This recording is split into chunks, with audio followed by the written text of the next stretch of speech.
Humanities है और commerce है और वो बहुत डीमोटिवेटेड फील करते हैं कि बाहर से उनको प्रेशर पड़ता है कि आपका बहुत बेसिक सब्जेक्ट्स हैं। जितने भी लोग डॉक्टर बनेंगे किसी ना किसी हॉस्पिटल में काम करेंगे। जी सर। उसकी मैनेजमेंट कौन करेंगे? कॉमर्स वाले लोग, एमबीए वाले लोग। जाहिर सी बात है, हर इंडस्ट्री में इंजीनियर्स काम करेंगे जो नॉन मेडिकल लिया था, पर उसकी टॉप मैनेजमेंट में फिर कौन आगे? कॉमर्स वाले लोग। जी सर। और देश पर राज कौन करेंगे? ह्यूमैनिटीज वाले लोग। तो सर आपके 1100-1200 बच्चे आईएएस, आईपीएस और जज बन चुके हैं, तो इस तैयारी को शुरू करने का सही समय क्या है? हर किसी के पास बहुत फ्री टाइम होता है। सैटरडे को, संडे को, शाम का कुछ समय। अगर आपका एम पहले डिसाइडेड है तो आप अपना फ्री टाइम कैसे यूज करोगे? उसे पढ़ने में या कुछ भी करने में। अब अगर एक बच्चे ने पहले से डिसाइड किया है मुझे आईएएस बनना है। सर तो जिस बच्चे के 10th में और 12th में नंबर कम है, क्या वो भी आईएएस और जज बन सकता है? Yes of course. मेरे ऐसे कितने स्टूडेंट है, 40% मार्क्स जिसके थे वो आज आईएएस है। तो सर क्या सिविल और जुडिशियल की तैयारी दोनों एक समय पे हो सकती है? ऑफ कोर्स जरूर हो सकती है। जो बच्चे लॉ कर रहे हैं उसमें ज़्यादातर बच्चे वो हैं जो सिविल सर्विसेज और जुडिशियल सर्विसेज की तैयारी साथ साथ में करते हैं। So hello guys, welcome to podcast with Vashishth. मैं हूं आपकी होस्ट अदिति बिस्ट। आज हमारे साथ है एक जानी मानी हस्ती जिनको लोग सक्सेस गुरु के नाम से जानते हैं। वैसे तो उन्हें किसी इंट्रोडक्शन की जरूरत नहीं है, पर मैं उनका एक शॉर्ट इंट्रोडक्शन आपको देना चाहूंगी। जो डायरेक्टर हैं Krishna IAS coaching, sector 24D Chandigarh, जिन्होंने 1200 से 1300 लोगों को उनकी सफलता में मदद करी है, जो 1100-1200 स्टूडेंट्स को आईएएस, आईपीएस और जज बना चुके हैं। So let's welcome doctor Sachin Goyal. So hello sir, आप कैसे हैं? आई एम वेरी फाइन और मैं बहुत एक्साइटेड हूँ आपके साथ आज इस पॉडकास्ट में। सर हम भी बहुत एक्साइटेड हैं। सर तो आप हमें अपनी जर्नी और अपने बारे में थोड़ा बताइए। जी देखिए, मैं ईयर 2000 से बच्चों को पढ़ा रहा हूँ। उससे पहले मैंने बीकॉम किया था। बीकॉम के दौरान ही मैंने बच्चों को कुछ कुछ पढ़ाना स्टार्ट कर दिया था। मैं कॉमर्स की क्लासेस +1 +2 के बच्चों को भी कॉमर्स वगैरह पढ़ा रहा था। और फिर उसके बाद लॉ किया। लॉ के साथ साथ लॉ के एंट्रेंस के बच्चों को पढ़ाता था। और फिर सिविल सर्विसेज और जुडिशियल सर्विसेज की तैयारी खुद भी कर रहा था और बच्चों को पढ़ाना शुरू किया। और कुछ दोस्त ऐसे मिले जिन्होंने ज़िद कर ली कि सचिन हमने पढ़ना ही तुझसे है। दे वर माई क्लासमेट्स। तो उसकी वजह से बेसिकली एक इतना बड़ा मोमेंटम जुड़ता गया, सभी दोस्तों में पढ़ाता रहा और फिर और स्टूडेंट्स भी आ गए, ठीक है, और फिर एक काफिला बन गया। तो सर जैसे कि आजकल हम देखते हैं कि बच्चे हमारी उम्र के बहुत ज़्यादा पीयर प्रेशर के चक्कर में या फिर अपने कज़न्स को देख के या अपनी फैमिली के प्रेशर में आके स्ट्रीम गलत चूज़ कर लेते हैं, तो जो आपका साइकोलॉजिकल टेस्ट है वो इसमें कैसे बदलाव देता है? देखिए, 10th क्लास के बाद एक बड़ा फैसला हर बच्चे को लेना है, क्या सब्जेक्ट लें, क्या स्ट्रीम लें। जी सर। ह्यूमैनिटीज़, कॉमर्स और साइंसेस। साइंसेस में दो है, मेडिकल नॉन मेडिकल। तो यहाँ पर ज़्यादातर बच्चे पीयर प्रेशर में आते हैं। बाकी दोस्त भाई बहनों ने क्या सब्जेक्ट्स लिए, या पेरेंट्स के प्रेशर में आते हैं। और खुद की आवाज़ सुनना इतना आसान नहीं होता। सब कुछ अच्छा लग रहा होता है। जी सर। बहुत बच्चे ये सोचते हैं वैसे मेरे साइंस में अच्छे नंबर आए, क्यों मैं साइंस ही ले लूँ। मैथ्स में अच्छे नंबर आए तो वो ले लूँ। क्यों? ज़्यादातर बच्चों ने ट्यूशन साइंस मैथ की पढ़ी होती है, जी सर। जबकि उनका रियल इंटरेस्ट ना मेडिकल में होता है ना नॉन मेडिकल में होता है।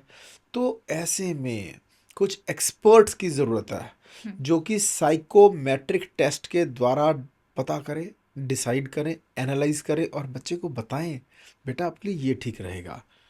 अगर एक बच्चे के अंदर एक तीव्र इच्छा है कि मुझे ये बनना है, इसके लिए ये सब्जेक्ट लेना है, फिर तो उसको फॉलो करना चाहिए। जी पर सर। जहाँ वो तीव्र इच्छा नहीं है तो वहाँ पर साइकोमेट्रिक टेस्ट के द्वारा ही फैसला होना चाहिए। तो सर जैसे कि आजकल की यूथ जिनको जो हमें देख रही हैं इस पॉडकास्ट के थ्रू, जिनको नहीं पता है कि व्हाट इज साइकोमेट्रिकल टेस्ट, तो वो क्या आप उनको बताना चाहेंगे कि वो चीज़ क्या है? देखिए, साइकोमेट्रिक टेस्ट होता क्या है? एक क्वेश्चंस का सेट होता है। जैसे हमारे टेस्ट में 50 क्वेश्चंस हैं जो कि किसने बनाए हैं? Expert and very much experienced psychologists, plus under the guidance of bureaucrats, जी सर। हाई कोर्ट जजेस। अब हम उसके हिसाब से पता कर लेते हैं ये बच्चा किस चीज़ के लिए बना है, इसके लिए क्या अच्छा रहेगा, और फिर एनालिसिस करके बताते हैं आपके लिए ये ठीक रहेगा। अब जिसने ये प्रॉपरली कर लिया वो बहुत बड़े एडवांटेज में रहता है। जैसे एक बच्ची थी टीना डाबी। टीना डाबी ने डिसाइड कर लिया मुझे यूपीएससी क्रैक करना है, आईएएस ही बनना है। ऑल इंडिया रैंक 1 कैसे? 11th क्लास बोर्ड की क्लास नहीं होती, उसने 11th क्लास में कोचिंग की, प्रॉपर तैयारी ख़त्म कर दी। 1 साल लगाया, क्योंकि 11th बोर्ड की क्लास तो होती नहीं है, कोई प्रेशर नहीं, कोई स्ट्रेस नहीं। कई लोग तो +1 किए बिना ही 10th के बाद 1 साल गैप लेके सीधा +2 कर लेते हैं। जी सर। तो उसने उसको यूज़ किया, यूटिलाइज किया, और नतीजा क्या निकला?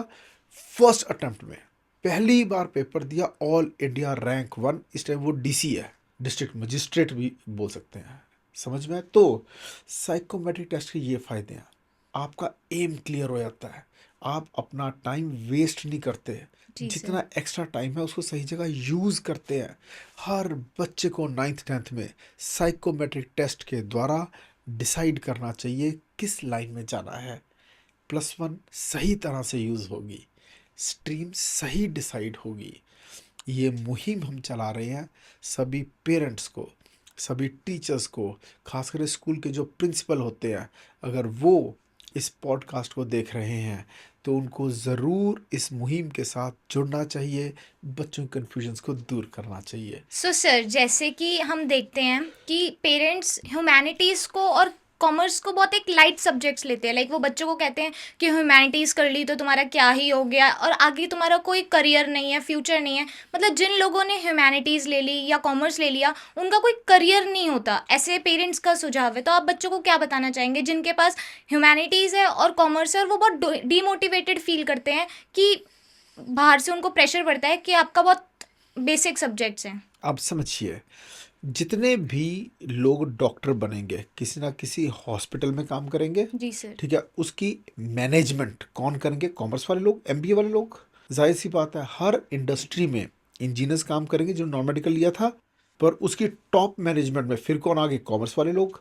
जी सर। क्लियर? और देश पर राज कौन करेंगे? ह्यूमैनिटीज वाले लोग। जहां दिक्कत आ गई, कानून का सहारा लेना होगा। सही क्या गलत क्या कौन बताएगा? कानून के लोग, जी यानी सर। कोर्ट्स। वहां कौन है? ह्यूमैनिटीज वाले लोग, लॉ का सब्जेक्ट। तो इसलिए टॉप लेवल पर कौन है? सबसे टॉप लेवल पर ह्यूमैनिटीज वाले लोग पहुंचे हुए हैं। IAS officers, IPS officers, IRS officers, या जुडिशल ऑफिसर्स, जजेस। और अगर कॉरपोरेट फील्ड में चले जाए तो अभी टॉप लेवल पे कौन है? अकाउंट्स के लोग, जी सर। CA, MBA, BBA.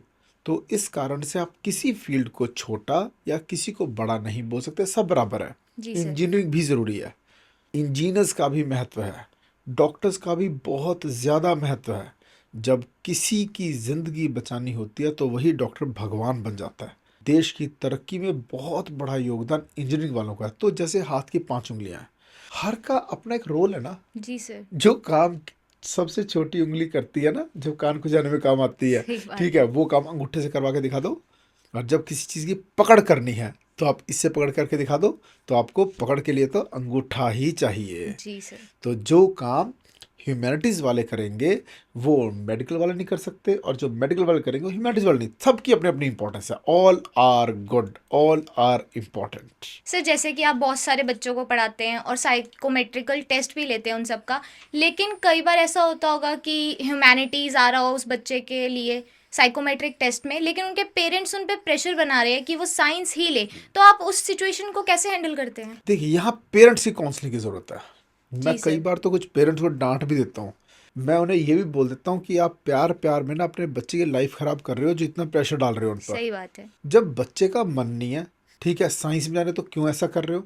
या फिर उल्टा, जब बच्चा साइंस लेना चाहता है पर कई बार माँ बाप कहते हैं नहीं, इसको साइंस नहीं दिलानी हमने, ठीक है, क्योंकि इसके नंबर कम आए हैं 10th में, ये भी गलत है।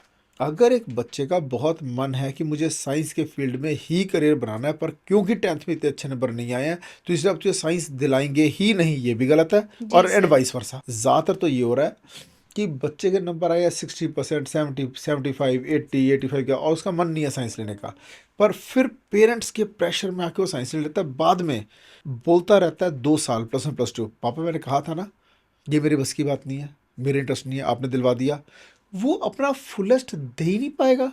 जी सर। शायद वो उसके अंदर की अगर आवाज़ होती साइंस तो दिलवाते ना, ठीक है, जिसकी वजह से +2 के बाद फिर उसको लाइन चेंज करनी पड़ती है। और वही बच्चा अगर 10th के बाद से ही सिविल सर्विस की तैयारी कर रहा होता, वो आज पूरी तैयारी खत्म कर चुका होता और पहली बार पेपर देके आईएएस बनता। सही बात है। 70% लेने वाले तो बहुत बच्चे हैं, 80% लेने वाले बहुत बच्चे हैं। इनको कोई गाइड करने वाला नहीं है कि तुम बने ही आईएएस आईपीएस के लिए हो।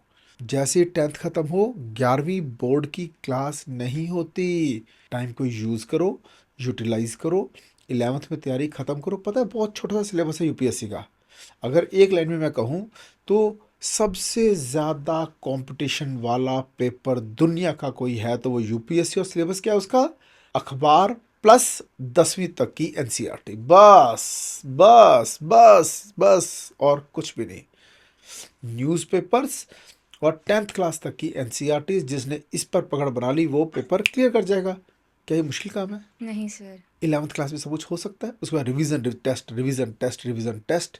जैसे 21 साल की उम्र में पेपर खत्म हो, पेपर दो, बनो आईएएस आईपीएस। कितना आसान रास्ता है, ऐसे होना चाहिए। सो सर, इफ़ हम देखते हैं कि अगर आपको कोई इस पॉडकास्ट के थ्रू एक 10th क्लास का बच्चा देख रहा है और वो चाहता है कि वो इन फ्यूचर आईएएस ऑफिसर बने, तो आप उसको अभी से क्या सजेशंस देना चाहेंगे जो अपनी लाइफ में वो इम्प्लीमेंट करे, जिससे कि वो यूपीएससी बहुत अच्छे स्कोर से और सही समय पे निकाल पाए? आजकल ना पेरेंट्स में जागरूकता भी बहुत है। मेरे पास कुछ पेरेंट्स आए, 8th क्लास में एक बच्ची है खुशमीत, उसके फादर ने एडमिशन करवाया मेरे पास खुशमीत का। और उसके फादर एक नॉर्मल सी मिडिल क्लास फैमिली से है। और उसके फादर ने मुझे बोला कि मैं अपनी बेटी को आईएएस बनता हुआ देखना चाहता हूँ, या आईएएस या जज। 8th क्लास का बच्चा है, जी सर। केंद्रीय विद्यालय की स्टूडेंट है, ठीक है। और मैं सिर्फ उस पर 2 चीज़ों पर ध्यान दे रहा हूँ। कौन सी 2 चीज़ें? उसकी एनसीईआरटी की बुक्स, ताकि उसकी 8th क्लास की पढ़ाई अच्छे से हो, 8th में अच्छा वो स्कोर करे, क्लास की टॉपर, प्लस इंग्लिश। इंग्लिश में मैं चारों चीज़ें कर रहा हूँ, reading, writing, listening, speaking, grammar भी करा रहा हूँ। इंग्लिश पर पकड़ और न्यूज़पेपर, ये 2 चीज़ें इस बार मैंने कर देनी है। थोड़ा थोड़ा सा हल्का हल्का उसको एआई के बारे में भी ज्ञान मैं दे रहा हूँ, क्योंकि अगला ज़माना एआई का है। सही बात है। तो ये हम कर रहे हैं। तो सर, जैसे कि हम देख रहे हैं आजकल एआई बहुत ही तेज़ी से आगे बढ़ रहा है और हर बच्चा, इवन दो एक छोटा बच्चा, बड़ा बच्चा या फिर कॉलेज वाला बच्चा, सब ही एआई पे डिपेंडेंट हो चुके हैं। हर कोई बच्चा, अगर हम उनसे क्वेश्चन करते हैं किसी भी चीज़ से रिलेटेड, वो अपना फ़ोन खोलता है और वो एआई पे जाता है और वो स्क्रॉल करने लग जाता है। तो आप क्या एआई के बारे में बताना चाहेंगे? देखो जी, ये बात बिल्कुल सच है। AI is the future. Artificial intelligence इस टाइम हर फील्ड में एंटर हो चुकी है, ठीक है। जो घंटों घंटों के, क्या महीनों तक के जो टास्क होते थे, एक चुटकी में हो रहे हैं। जी सर। मैं एआई पर बहुत रिसर्च कर रहा हूँ। मोर देन 100 एआई टूल्स में परफेक्शन में ला चुका हूँ। मैं सिर्फ चैट जीपीटी, जेमिनी और क्लॉड की बात नहीं कर रहा हूँ। जी सर। हिग्स फील्ड, 11 लैब्स और भी ऐसे पता नहीं कितने ही। और ये क्यों है? Next is the generation of AI. Yes, AI से हर किसी को जुड़ना ही होगा, ठीक है। दिस नॉट अ बबल, ये कोई बुलबुला नहीं है कि ख़त्म हो जाएगा, ठीक है। एआई तो अभी स्टार्ट हुआ है, कहते हैं ना, अभी तो पार्टी शुरू हुई है। जी सर। तो एआई की पार्टी तो अभी शुरू हुई है। बहुत बदलाव आने वाले हैं। अभी अभी न्यूज़पेपर में दिखाया गया, लोग कैसे अपनी कब्र खुद खोद रहे हैं, working in their own Graves. मैंने जैसे इस न्यूज़ आइटम को पढ़ा, मेरा ये क्या लिखा हुआ है? कुछ लेडीज़ दिखा रखी थी जो कि काम कर रही है फैक्ट्री में, और ऊपर लिखा था working in their own Graves, कि अपनी ही कब्र खुद खोद रही हैं। और फिर मैंने पूरा न्यूज़ आइटम पढ़ा, उसमें हो क्या रहा है, उनकी सबकी फिंगर्स में इंस्ट्रूमेंट्स लगा दिए गए हैं और वो अब काम कर रही हैं, ठीक है। कपड़े या धागे वगैरह कुछ काम हो रहा जी है। सर। तो अब उस इंस्ट्रूमेंट से पूरा कैलकुलेट हो रहा है कब कितना जोर लगाना है, धागे को कैसे खींचना है, जाम हो जाए मशीन तो कितना प्रेशर कहाँ डालना है, और रोबोट्स तक ही इंफॉर्मेशन जा रही है। यानी इसके बाद उन सब वर्कर्स को रिप्लेस करेगा एआई मॉडल्ड रोबोट। तो यस, रोबोट्स ही सारा काम करेंगे, वो आर्टिफिशियल इंटेलिजेंस उनको बताएगी कैसे काम करना है। सर, तो आपको नहीं लगता कि इससे एम्प्लॉयमेंट ख़त्म हो रही है?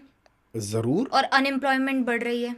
आप अमेज़न को देखो, हज़ारों लोग निकाल दिए, इन्फोसिस हज़ारों लोग निकाल दिए, ठीक है, हर कोई धड़ाधड़ ले ऑफ कर रहा है। और मज़ेदार बात, मेटा के मालिक ने लिस्ट निकाली कि मैं इन लोगों को जॉब से निकाल रहा हूँ, क्योंकि इन सब के अब एआई एजेंट्स काम करेंगे।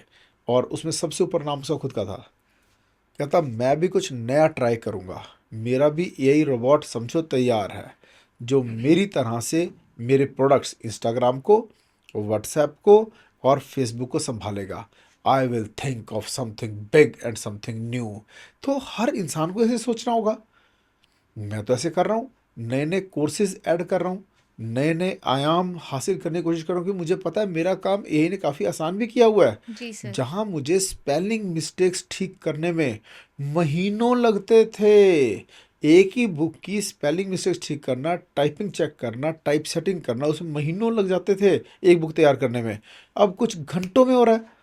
जब यही टाइम है इसको किसी और प्रोडक्टिव चीज़ में लगाऊंगा, तो जो जो इंसान ये कह रहा है इससे अनएम्प्लॉयमेंट आएगी, एआई के एक्सपर्ट बनो, आईटी और कंप्यूटर्स के एक्सपर्ट बनो, और आप ही एआई का नए नए मॉडल्स बनाओ, निकालो।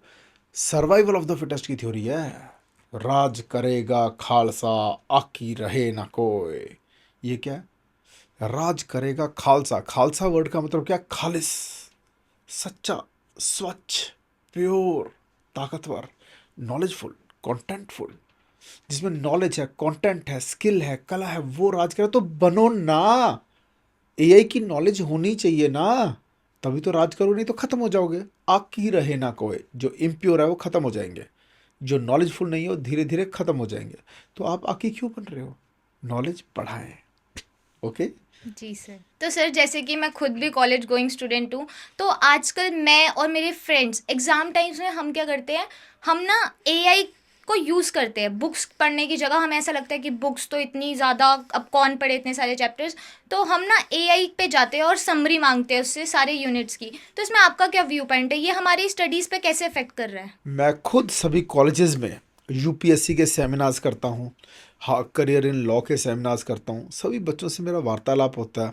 तो मैं खुद इस बात को देख रहा हूँ, अब बच्चे बुक्स बहुत कम ले रहे हैं सही बात है और सर। पेपर से 2 दिन पहले पढ़ना शुरू करते हैं, और 2 दिनों में चैट जीपीटी, जेमिनाई या कोई और एआई एजेंट उनकी पूरी तैयारी, एआई मॉडल उनकी पूरी तैयारी करा देता है। जी सर। ठीक है। बुक का चैप्टर नहीं पढ़ते, चैप्टर की बस समरी निकालते हैं। कुछ लोग तो समरी भी नहीं निकालते, बस जो प्रीवियस ईयर क्वेश्चंस हैं उन क्वेश्चन आंसर निकाल लेते हैं। वही थोड़ा सा कई बार यूट्यूब वीडियो देख लिया, काम खत्म, बुक खरीदने की ज़रूरत ही नहीं। पर इसमें बच्चे का बहुत बड़ा नुकसान हो रहा है, और वो क्या है? रीडिंग हैबिट इनकलकेट नहीं हो रही। सही बात है। देखिए, रीडिंग बहुत ज़रूरी है। आप एक न्यूज़पेपर पढ़ते हैं, मैं सबको सलाह देता हूँ न्यूज़पेपर एडिटोरियल ज़रूर पढ़ें। जो लोग राज कर रहे हैं ना, वो हैं जो न्यूज़पेपर एडिटोरियल पढ़ते हैं, लेख पढ़ते हैं, अभिव्यक्ति, ठीक है, वहाँ से पता चलता है, एनालिसिस। तो रीडिंग हैबिट्स ख़राब हो रही हैं, ये अच्छी बात नहीं है। आप बुक को पढ़ने के बाद रिवीजन के लिए अगर चैट जीपीटी यूज़ करें, कुछ बुरा नहीं है।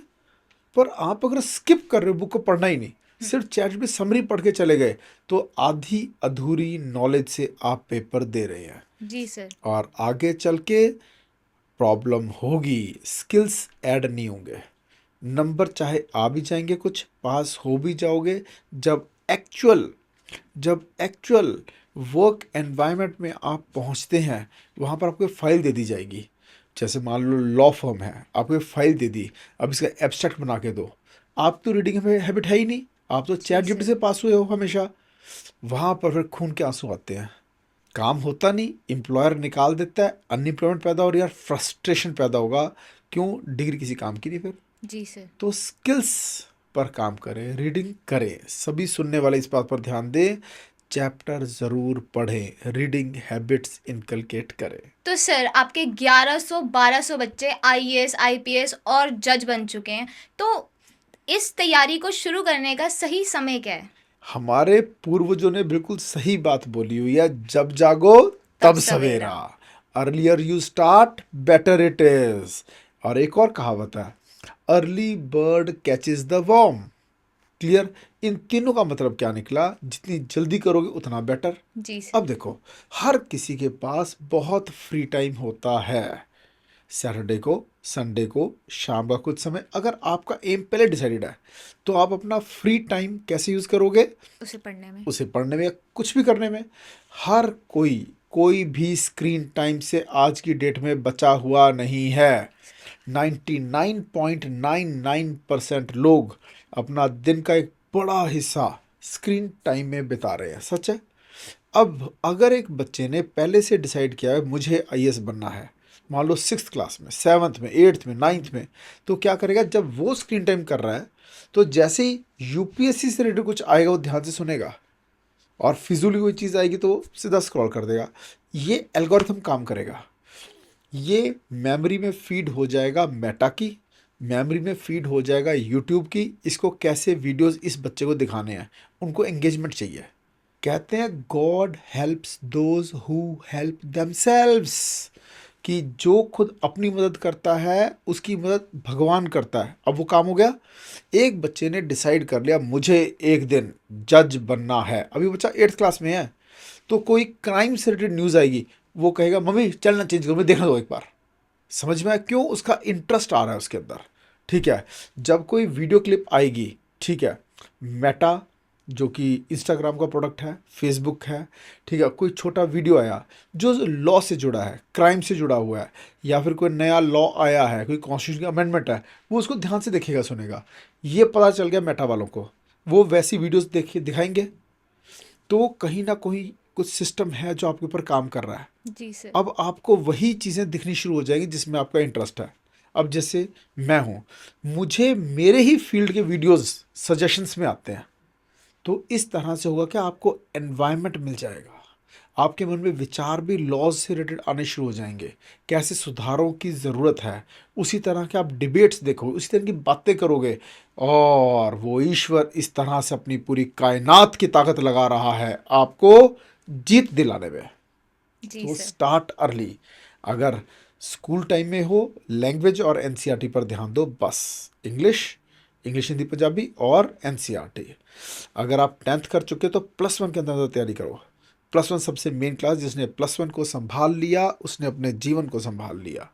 अगर +2 खत्म हो गई है तो ग्रेजुएशन के साथ साथ यानी फर्स्ट में से तैयारी शुरू करो, ये गोल्डन टाइम है। सर, तो जिस बच्चे के 10th में और 12th में नंबर कम है, क्या वो भी आईएएस और जज बन सकता है? Yes of course. मेरे ऐसे कितने स्टूडेंट हैं, 40% मार्क्स जिसके थे वो आज आईएएस है।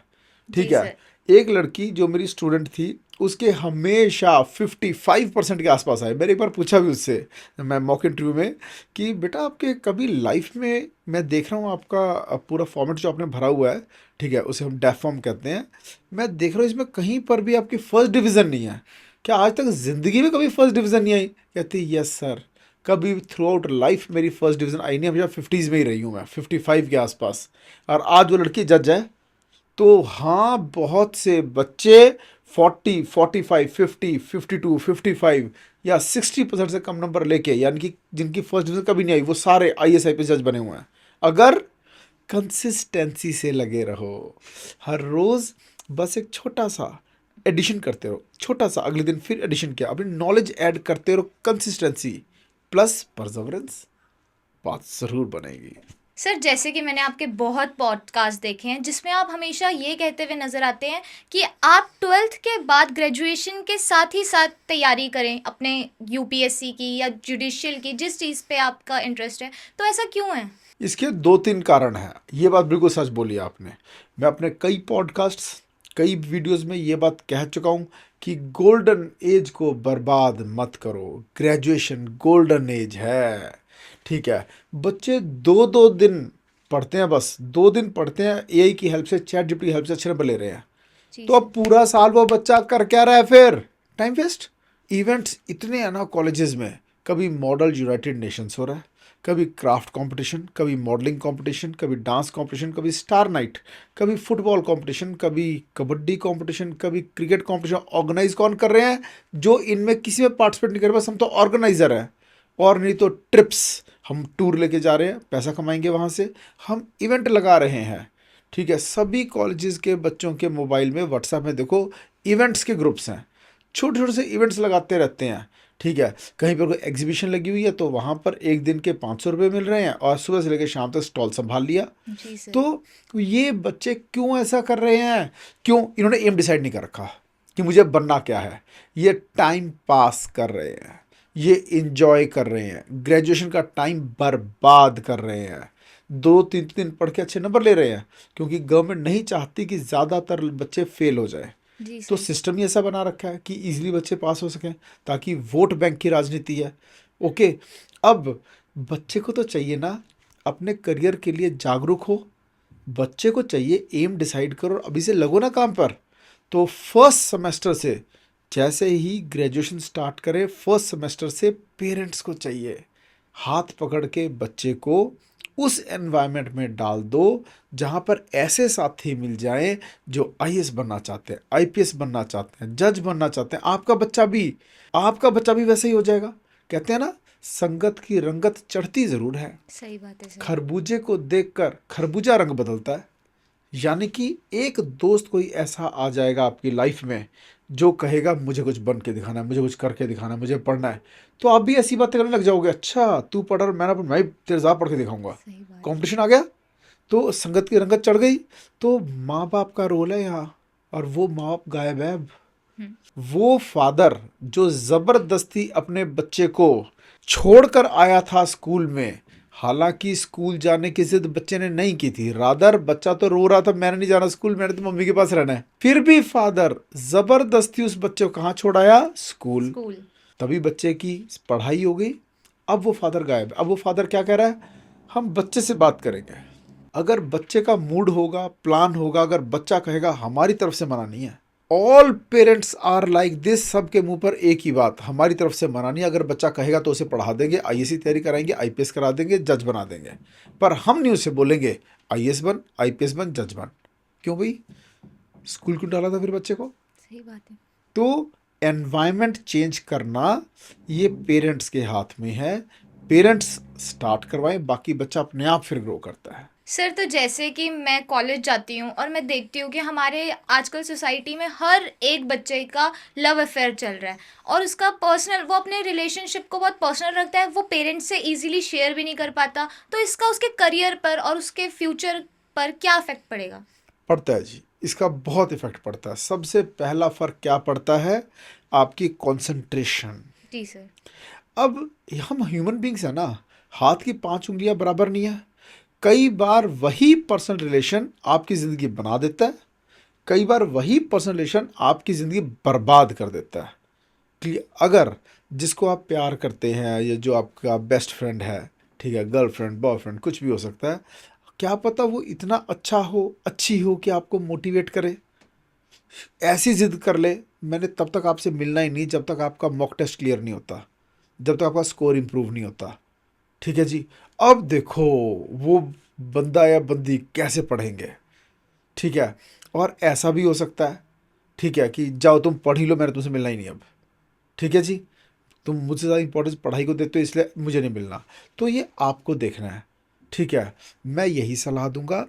वैसे तो पर्सनल रिलेशंस, जो लव अफेयर को अवॉइड करना चाहिए। पहली सलाह, जब आपको अपना करियर बनाना है तो पहले करियर बना लो, उसके बाद जो हमारा सनातन है वो यही कहता है अपने पैरों पर खड़े होके फिर उसके बाद ये लव अफेयर शादी होना चाहिए। पर अगर मान लो ऐसा नहीं है आपकी लाइफ में, अभी आपको लग रहा है कि आपको किसी साथी की ज़रूरत है, कोई साथी एंटर हो चुका है, तो पहले उस साथी काउंसलिंग करो।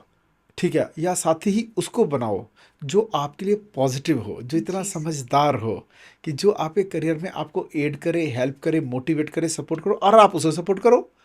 ठीक है, आप भी उसे समझाओ तुम भी तो मेरी तरह स्टूडेंट हो, तुम भी अपनी ज़िंदगी बनाओ, मैं अपनी ज़िंदगी बनाऊँ। टाइम वेस्ट ना करें, टाइम को यूटिलाइज करें।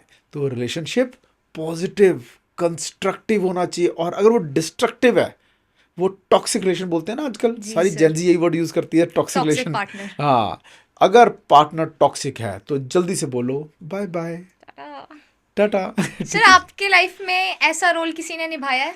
हाँ ज़रूर, my wife is my best friend also. ठीक है, तो मुझे वो हर जगह मोटिवेट करती है, ठीक है, सपोर्ट करती है, गाइड भी करते हैं। She is herself gold medalist, LLB gold medalist, LLM gold medalist of Punjab university Chandigarh. तो हम बैठ के डिस्कशंस करते हैं अपने करियर को लेकर। तो मुझे बहुत अच्छा एक मोटिवेशनल फ्रेंड मिला हुआ है, मोटिवेटर मिला हुआ है, ठीक है, और एक मोरल सपोर्ट मिलता है। I have got the best wife.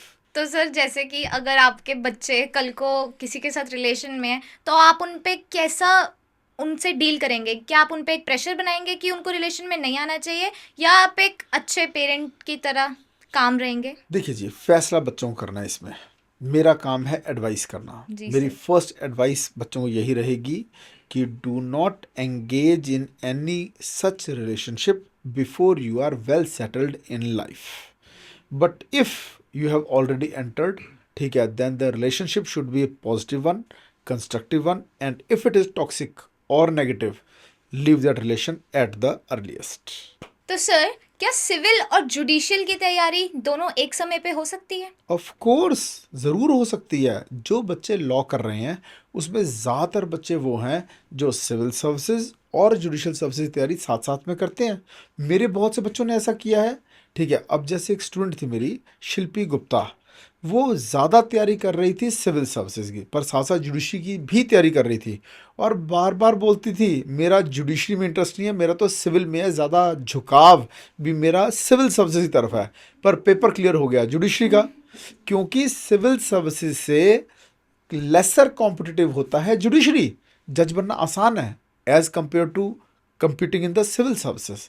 Competition कम जुडिशरी में होता है। उसका जुडिशरी क्लियर हुआ, उसने ज्वाइन कर लिया, आज वो जुडिशियल ऑफिसर CJM है, चीफ जुडिशियल मजिस्ट्रेट शिल्पी गुप्ता। तो एक नहीं, ऐसे कम से कम 100 नेम्स की लिस्ट में दे सकता हूँ जिन्होंने सिविल सर्विसेज और जुडिशियल सर्विस तैयारी साथ में की। क्यों? क्योंकि सिलेबस काफ़ी हद तक सेम है, कॉन्स्टिट्यूशन दोनों में सेम है, जीके दोनों में सेम है, और अब तो गवर्नमेंट ऑफ इंडिया की जो गाइडलाइंस आई हैं, जो नए सिलेबस आए हैं, जैसे ADA का syllabus, ADA Haryana, 50% syllabus is that of general studies GK, और 50% ऑफ लॉ। यानी हर वो कैंडिडेट जो लॉ के फील्ड में करियर बनाना चाहता है, उसको GK, GS, इंग्लिश और रीजनिंग, मैथ्स, ये सब तैयार करना ही पड़ेगा। जी आप सर। बच ही नहीं सकते। अगर आपको जुडिशरी तैयारी करनी है तो साथ साथ सिविल की तैयारी भी करनी होगी, तो हो सकती है। सर क्लैट क्लैट क्या है? क्लैट का मतलब है कॉमन लॉ एडमिशन टेस्ट। पहले पता क्या होता था? 1979 में पहली नेशनल लॉ यूनिवर्सिटी बनी, और वो थी NLSIU, यानी सर क्या?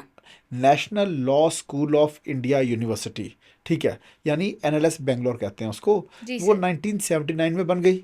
अब बच्चे को अगर 5 ईयर लॉ करना है तो सिर्फ एक ऑप्शन थी, फिर नालसर हैदराबाद बना, ठीक है। तो 2, 3, 4 इस तरह से नेशनल लॉ यूनिवर्सिटीज़ बनी, और वो प्रोवाइड करती थी 5 ईयर लॉ प्रोग्राम को। पहले क्या होता था? 3 साल की BA, जी 3 सर। साल की लॉ, यानी 3 साल की ग्रेजुएशन, 3 साल की लॉ, 6 साल लगते थे।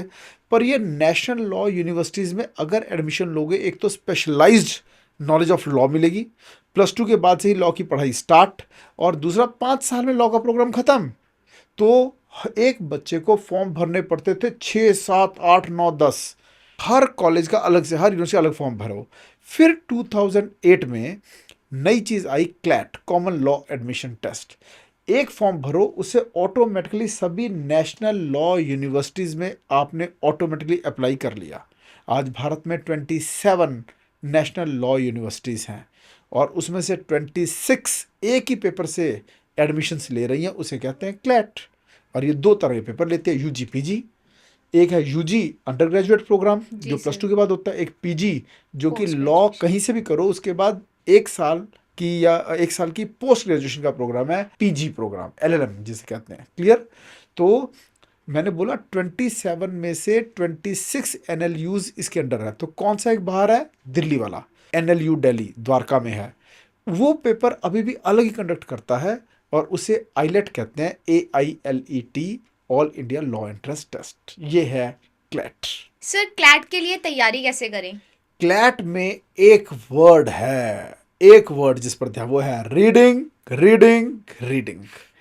जितना ज़्यादा आप रीड करते हैं, रीड करते हैं, रीड करते हैं, रीड करते हैं, उतना एनालिसिस आपका इंप्रूव होता है। समझ के रीड करना है, जितनी फास्ट रीडिंग और जितनी गुड क्वालिटी रीडिंग है उतना अच्छा एनालिसिस होगा और सारा का सारा पेपर उसी से क्लियर होता है।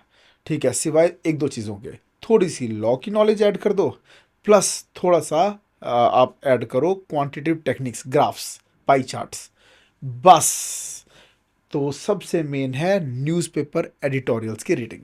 सर तो मैं आपको दो ऑप्शंस देना चाहूंगी। अभी आप भूल जाइए कि आप टीचर है या फिर आप डायरेक्टर है। ओके, एज अ स्टूडेंट जवाब दीजिएगा कि अगर अभी 1 घंटा है आपके पास और मैं आपको दो ऑप्शंस दूं कि आपको करंट अफेयर्स में से चूज करना है या करंट गर्लफ्रेंड में से, तो आप किसको चूज करेंगे? ओ आपने तो मुझे धर्म संकट में डाल दिया। चलो सर प्लीज बी फेयर। चलो, बिल्कुल सच बताऊंगा। देखो जी, दोनों चीज़ें ज़रूरी है। फिर मैं क्या करूंगा, करंट गर्लफ्रेंड के साथ बैठकर करंट अफेयर्स की बातें करूंगा। Sir you played well. तो दोनों चीज़ें हो गई। सर तो इतने सारे कोचिंग्स हैं, तो लेकिन एक स्टूडेंट को कृष्णा आईएएस ही क्यों चुनना चाहिए? आपके इंस्टीट्यूट में ऐसा क्या खास है? देखिए जी, there are more than 10 things. Main बातें बता देता हूँ। पहला जी तो सर। एक्सपीरियंस का एक बहुत बड़ा रोल है। हम लोगों ने 26 साल अपनी लाइफ के इस चीज़ को दिए हैं, हर चीज़ के सिस्टम्स बना दिए, फॉर्मूलाज बना दिए, टेक्निक्स बना दिए। जो नए नए प्लेयर्स आए हैं, मैं देख रहा हूँ उनकी यूट्यूब वीडियोस भी कई बार हम देखते हैं। ठीक है, उनकी अभी वो कॉन्सेप्चुअल क्लैरिटी नहीं है। ठीक है, उनके सिस्टम्स इतने डेवलप्ड नहीं हैं। जी फिर सर। हम लोग पहले ही जान जाते हैं अब ये बच्चा क्या क्वेश्चन पूछने वाला है। जैसे ही मैंने एक चीज़ को पढ़ाया, क्यों, ये एक्सपीरियंस है कि मुझे पता है जब भी मैं ये चीज़ पढ़ाऊंगा आगे से एक ना एक बच्चा ये वाला क्वेश्चन इस तरह से पूछेगा। तो एक्सपीरियंस का रोल है। फिर हम चंडीगढ़ में हैं, सेंट्रली लोकेटेड है, जबकि जो बच्चे दिल्ली जाते हैं उन्हें बैड एनवायरनमेंट फेस करना पड़ता है, फीस ज़्यादा, रहने की जगह मिलने में मुश्किल, और महंगा भी है, और साफ़ सुथरा भी नहीं है, पानी भी साफ़ नहीं है, हवा साफ़ नहीं है। जबकि यहाँ पर क्लीन एनवायरनमेंट, चंडीगढ़ का इतना अच्छा हवा पानी सब कुछ बहुत अच्छा, और फीस भी यहाँ की कम होती है, और पर्सनल केयर मिलती है। ठीक है, हम हर चीज़ को डायग्राम्स के साथ, फ्लो चार्ट्स के साथ, एग्जाम्पल्स के साथ, कहानियों के साथ, एग्ज़ाम के हिसाब से पढ़ाते हैं, इंटरेस्टिंग बनाकर।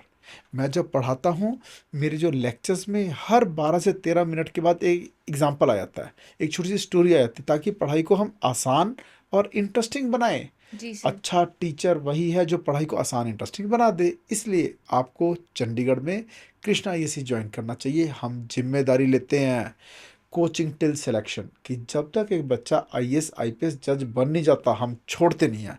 बाकी कोई भी इस रिस्पॉन्सिबिलिटी के साथ टिल सिलेक्शन नहीं पढ़ाता, हम पढ़ाते हैं। तो सर हम यहाँ पे अपना पॉडकास्ट एंड करते हैं, और ये मेरी लाइफ का फर्स्ट पॉडकास्ट था और मुझे इतना मज़ा आया आपके साथ कि मुझे ऐसा लग रहा है कि शायद मुझे आगे किसी पॉडकास्ट में इतना मज़ा ही नहीं आ पाएगा।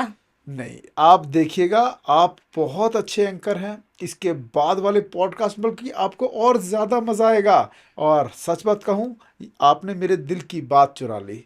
ये मैं कहना चाहता था। मैं इससे पहले कई पॉडकास्ट अपने कर चुका हूँ, पर जितना मज़ा मुझे आपके साथ इस पॉडकास्ट में आया, इतना एंजॉय मैंने कभी किसी पॉडकास्ट में नहीं किया। And thank you I so wish you much best sir. Of luck. ईश्वर करे आप वर्ल्ड के नंबर 1 एंकर बने। Thank you so much sir.